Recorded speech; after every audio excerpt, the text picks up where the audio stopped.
Everything starts somewhere. For this story, it starts with that one sense. That was the rule, the code. It wasn't about how much money you had. It was about one thing: pure, raw American speed. So today, we are diving deep into the history of two names that, for car people, mean everything: Scat Pack and SRT.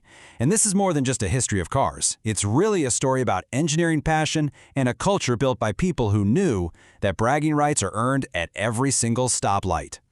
Okay, so to really get what's going on with Dodge today, we have to rewind. We have to go back to the very beginning where two completely different ideas of performance were born.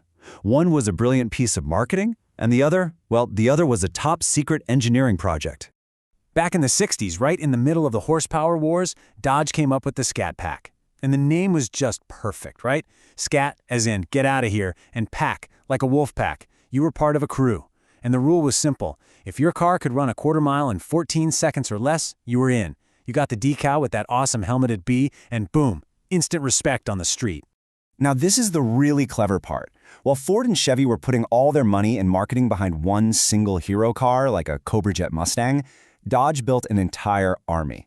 They weren't just selling a car, they were selling membership to a club. You joined the pack. And that created this incredibly strong Mopar identity that went way beyond just one model. All right, now fast forward a couple of decades. A totally different kind of pack gets formed. It's 1989, and you're looking at 85 hand-picked engineers who called themselves Team Viper. Their mission had absolutely nothing to do with marketing. It was all about building a brutal, no-apologies, world-class American sports car. This little skunkworks project, this was the seed that would eventually blossom into SRT. And that secret team eventually became Street and Racing Technology, SRT. Their philosophy was so beautifully simple: if it has wheels, we can make it faster. And they literally meant anything. You want proof? Here you go. The 2003 Neon SRT4.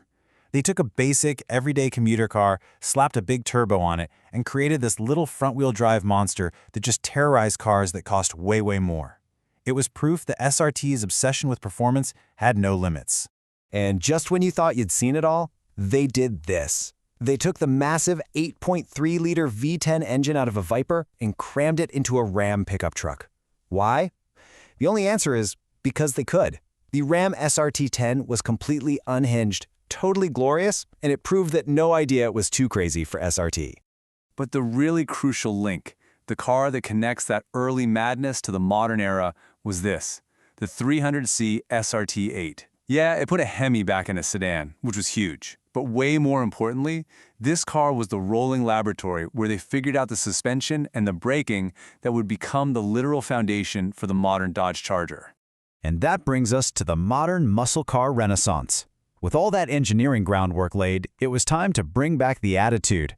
It was time for the Scat Pack name to make a comeback, and it was going to be powered by an engine that would become an absolute legend, the 392 Hemi.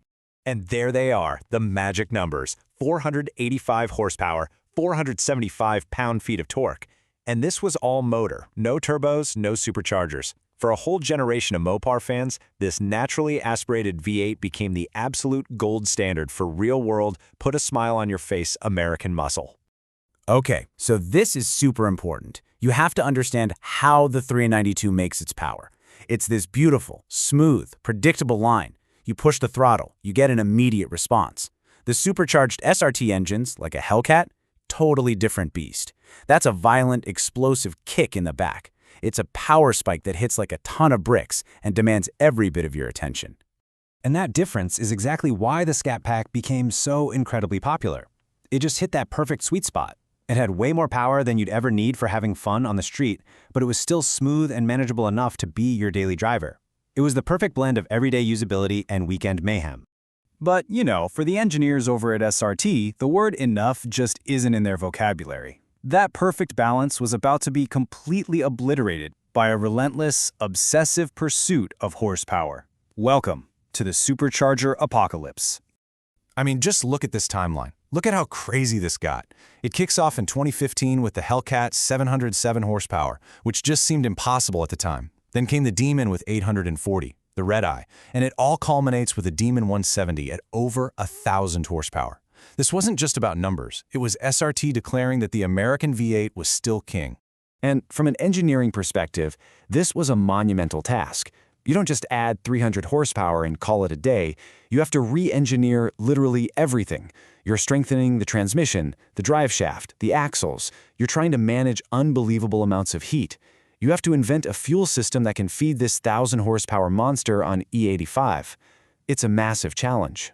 And while all this straight-line insanity was going on, let's just take a second to remember that SRT was also building this, the Viper ACR. It was a V10-powered track scalpel that was out there setting lap records, proving that SRT could dominate a road course just as easily as they could dominate a drag strip. But this picture right here, this is the final statement. This is the last call, the Demon 170. A production car so ridiculously powerful, so violent that it lifts its front wheels off the ground when you launch it, straight from the factory. 0 to 60 in 1.66 seconds. That's it. Mic drop. So, after all that, where does the Brotherhood of Muscle go from here? The V8 is gone. But the hunt for performance? That never stops. The legacy is now shifting to a new kind of power. And it brings up the biggest question of all. Can it possibly have the same soul? This chart really tells the story of the new world. See that rising curve on the left? That's a supercharged V8 building boost to make power. Now look at the right. That vertical line is the new electric Banshee powertrain. It's all the torque, all at once, instantly. That feeling of insane acceleration, a core SRT value, is still there. It's just delivered differently. And you can see how Dodge is trying to make sure that Scat Pack spirit carries over. The bragging rights, they're shifting from raw horsepower to just unbelievable 0 to 60 times. The sound of that V8 roar is being reimagined with something they're calling a fratsonic chambered exhaust. And the classic smoky burnout, well, that's becoming the brutal, neck-snapping grip of an all-wheel drive launch. The core ideas are still there. So, let's bring it all home. We saw how a 14-second quarter-mile club from the 60s and a secret team of engineers from the 80s built the foundation for everything. We saw them create an era of performance that gave us everything from turbo neons to Viper-powered trucks, all the way up to a 1,000-horsepower V8 that could literally pull a wheelie. That legacy was always about more than an engine. It was an attitude. It was about pushing the limits. The roar is gone, that's for sure. But the big question for the next generation of the Brotherhood is, does the soul remain?